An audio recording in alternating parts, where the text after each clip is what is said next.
So hello there. So I got a really cool question about my last video on dysphoria. And so I want to talk a little bit about it because I find it super interesting.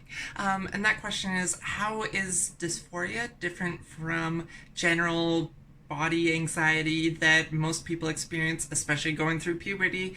Like, what what separates this dysphoria that is a trans thing from something that is just a cis person or a normal thing? And I think this is a super important question to ask, not only because it's super interesting, but also because a lot of trans people have trouble distinguishing what if they are actually trans because of these things, and it can be very confusing because they can be very similar. And also, in my own experience, I've been noticing things where things like my shoulders or even my nose, like I can be self-conscious about them, but it's not dysphoria. Like, a nose isn't something that is tied to gender, and so it doesn't become dysphoric if I have I feel like I have a big nose. I don't care too much, but like it's not something that affects our gender, and so it's very different. Shoulders, as an example, are more tied to gender, but earlier in my transition, I would say my shoulders made me dysphoric, or having unshaped legs made me dysphoric. However, now it doesn't make me dysphoric. It is a more of a general body anxiety that sometimes I have, like, oh, I can't, this dress is tight for whatever reason. And that, and so that it actually changes. So something that was dysphoric becomes just a general body anxiety that I think is pretty normal. And so, where does that change? How does that become different, and how do we identify what is a dysphoria versus the anxiety, especially earlier in transition, to make sure that we're looking at dysphoria and considering it as part of our something we want to get rid of when we transition, and if transitioning will actually have the effect of alleviating this dysphoria.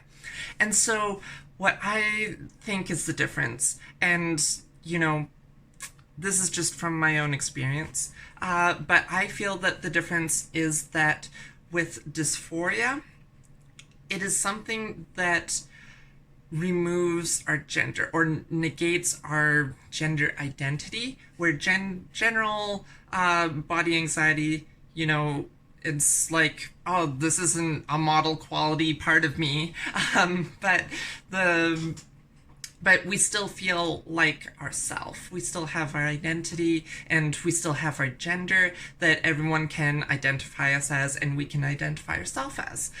Where with dysphoria, it can invalidate that gender identity, and that's why it often becomes so much more severe, and why dysphoria, in my personal, from what I've seen, tends to lead to more serious outcomes and serious depression than general body anxiety. Though, of course, general body anxiety can also lead to depression and the likes. But dysphoria, I find, seems to be much more debilitating.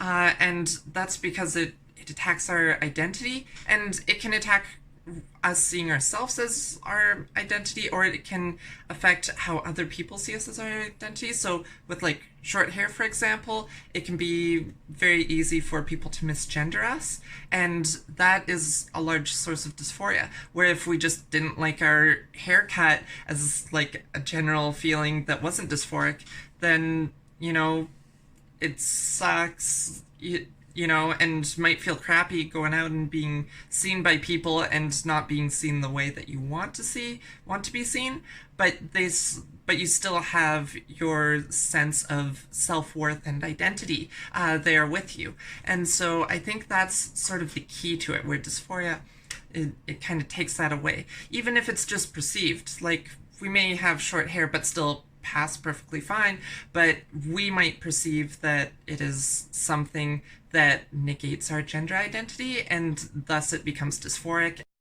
And so there's one last thing I want to note, which is that often early in transition, we might not be able to distinguish between the two. And that's where it gets very complicated, where we might not realize that our gender identity is being invalidated or feels like it's being negated because of something. We just might not know that our gender identity is something else. And so it very much can feel like just general body anxiety, and we shouldn't limit ourselves because of that or remove people from the trans community because of that.